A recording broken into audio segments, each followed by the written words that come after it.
Nah, kenapa hal ini itu penting untuk dipelajari? Karena ketidakseimbangan pada unsur wuxing ini akan mengakibatkan tubuh manusia akan mengalami sakit.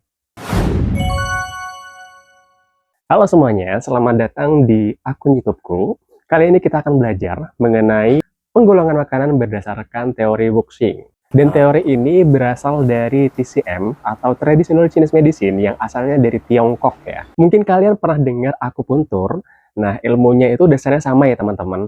Jadi dasarnya dari teori wuxing. Dan teori ini tuh sebenarnya kedengaran kayak avatar, guys. Ya, kayak avatar. Jadi ada 5 elemen unsur. Ini yang pertama ada kayu, lalu ada api, tanah, logam, dan air. Jadi ada 5 unsur ya. Nah, terus apa hubungannya antara makanan sama teori wuxing? Ini kan ada 5 unsur ya guys. Jadi sebenarnya ketika kita mengkonsumsi makanan, itu kita wajib mengkonsumsi dari kelima unsur ini. Jadi kelima unsur ini harus tercukupi di kehidupan sehari-hari.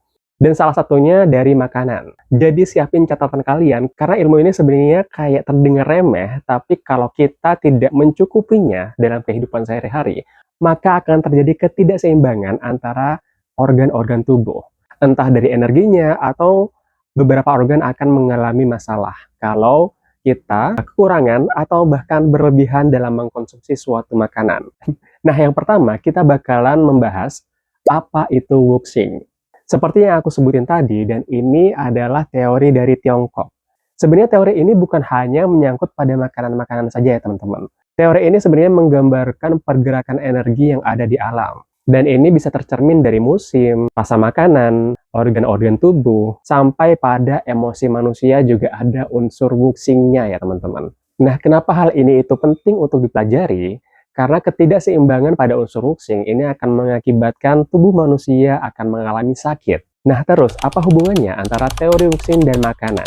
Kita ambil salah satu contohnya adalah unsur kayu ya teman-teman. Jadi di unsur kayu ini akan melambangkan rasa makanan asam. Nah, kalau kita kekurangan makanan asam, maka akan mengakibatkan kurangnya energi pada organ-organ yang mencerminkan unsur kayu. Nah, organ-organ yang mencerminkan unsur kayu ini ada liver dan kandung empedu. Dan unsur wuxing dalam makanan ini juga digolongkan dalam beberapa kategori. Yang pertama adalah warna, yang kedua rasa. Jadi waktu aku pertama kali belajar unsur wuxing ini, aku mencoba untuk makan makanan yang 5 warna dan 5 rasa. Biar gak lama-lama, kita bakalan membahas unsur yang pertama, yakni unsur kayu. Unsur kayu ini, tadi kan sudah aku sempat spill nih. Unsur kayu ini rasanya adalah rasa asam, dan mencerminkan warna hijau. Jadi kalau kayu itu kan lebih melambangkan ke pepohonan ya. Jadi warnanya adalah warna hijau dan rasanya adalah rasa asam. Nah, organ yang terpengaruh dari makanan unsur kayu adalah hati dan kandung empedu. Dan makanan-makanan yang cocok untuk unsur kayu, salah satu contohnya adalah lemon, jeruk nipis, terus juga ada cuka apel, lalu ada sayur-sayuran seperti bayam, brokoli hijau. Nah, ketika kita makan makanan yang mencerminkan unsur kayu, kita bakalan mendapatkan beberapa manfaat, teman-teman. Contohnya yakni detox, dan yang paling penting adalah melancarkan energi hati. Kenapa kelancaran energi ini penting? Kalau di ilmuku, biasanya sakit dalam tubuh manusia itu karena energi dari meridiannya ini gak lancar. Alhasil, tubuh akan merasakan sakit, entah di bagian tubuh tertentu, atau mengalami masalah pada organ-organ tertentu. Dan fakta uniknya adalah, karena unsur kayu ini mencerminkan emosi marah, ketika kalian makan makanan yang mencerminkan unsur kayu, kalian akan membantu proses regulasi emosi.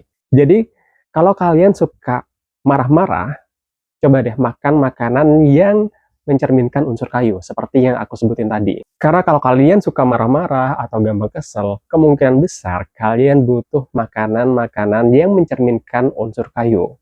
Next, kita lanjut ke unsur yang kedua, yakni unsur api. Unsur api ini mempengaruhi organ jantung dan usus kecil. Dan rasa yang mencerminkan unsur api adalah pahit, untuk warnanya warna merah. Contoh dari makanan-makanan yang mencerminkan unsur api, yang rasanya pahit, itu ada pare, daun pepaya, terus juga ada teh pahit. Kalau untuk yang warna merah, kalian bisa coba cabai, paprika merah. Fakta uniknya adalah kalau kalian kekurangan atau terjadi masalah pada unsur api, misal permasalahan kesehatan karena ketidakseimbangan unsur api adalah mudah gelisah, insomnia atau susah tidur, dan jantung berdebar-debar, kalian bisa mencoba makanan-makanan yang mencerminkan unsur api. Next, yang kedua ada elemen tanah. Elemen tanah ini jujur adalah elemen yang paling banyak aku obati, karena kebanyakan orang itu sering overthinking. Dan permasalahannya itu mencerminkan pada organ lambung dan organ limpa. Karena kebanyakan overthinking, akhirnya lambungnya kena. Asam lambungnya jadi naik dan akhirnya menyebabkan sesak di dada ataupun gastritis. Nah, makanan yang mencerminkan unsur tanah, rasanya ini ada rasa manis dan untuk warnanya ini warna kuning. Manis di sini adalah manis yang alami ya teman-teman. Jadi bukan manis yang dibuat-buat kayak pemanis buatan ataupun kalian suka makan makanan kue yang manis atau makanan-makanan instan, wafer dan lain-lain. Kalau kalian mau makan makanan yang mencerminkan organ tanah, alangkah lebih baik kalau kalian memilih makanan-makanan yang alami.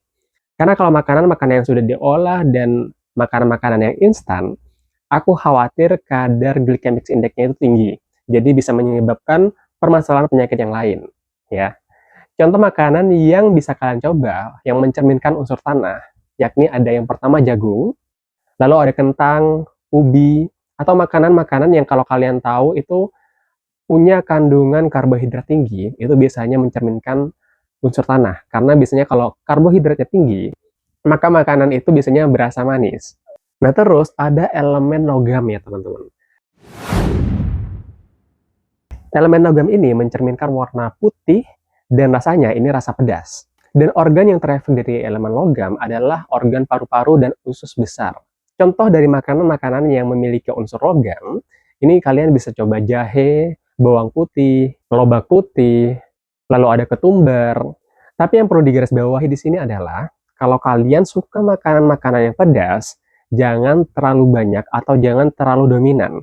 Karena kalau kalian terlalu banyak, maka organ paru kalian ini akan berpotensi panas, karena organ paru kalau dalam ilmu TCM bertugas untuk mengontrol kulit. Jadi kalau kalian terlalu banyak makan makanan di salah satu rasa, itu juga tidak baik untuk organ-organ yang bersangkutan ya teman-teman. Lalu ada elemen yang terakhir, ini elemen air,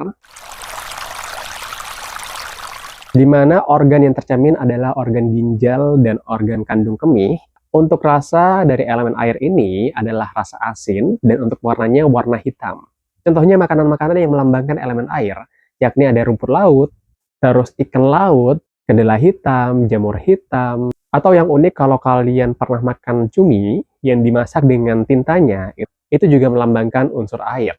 Nah, kalau kalian sering banget menderita pinggang yang sakit atau vitalitas kalian menurun, coba deh kalian makan makanan yang banyak mengandung unsur air. Karena vitalitas itu diatur oleh unsur air juga, teman-teman.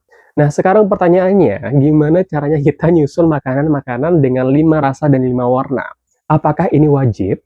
Well, kalau aku sendiri, sebenarnya aku lebih mengamati pada warna-warna makanan yang aku makan ya, teman-teman. Karena ketika kita banyak mengkonsumsi makanan yang berwarna, dengan catatan makanan ini makanan yang alami ya, teman-teman, itu sudah membantu keseimbangan organ-organ tubuh. Bagusnya lagi kalau kalian bisa makan makanan dengan 5 rasa juga. Itu akan lebih optimal lagi keseimbangan organ tubuh kalian. Nah, kalau kalian masih sakit ketika kalian sudah menerapkan makan makanan 5 rasa 5 warna, bisa jadi ada penyebab penyakit yang lain. Mungkin dari emosi, dari lingkungan hidup kalian, atau gaya hidup kalian yang mungkin tidak seimbang. Kalian perlu melihat lagi kebiasaan hidup yang kalian lakukan. Nah, kalau kalian ngerasa kebantu dengan adanya channel ini, jangan lupa di-subscribe ya teman-teman. Dan buat kalian yang mau aku puntur home care area Surabaya, bisa banget chat di kontak di bawah ini. Feel free to ask apapun yang kalian mau tanyakan untuk yang mau aku puntur home care ya. Thank you sudah belajar bersama aku hari ini, dan semoga ilmu ini bermanfaat buat kalian. See you next video.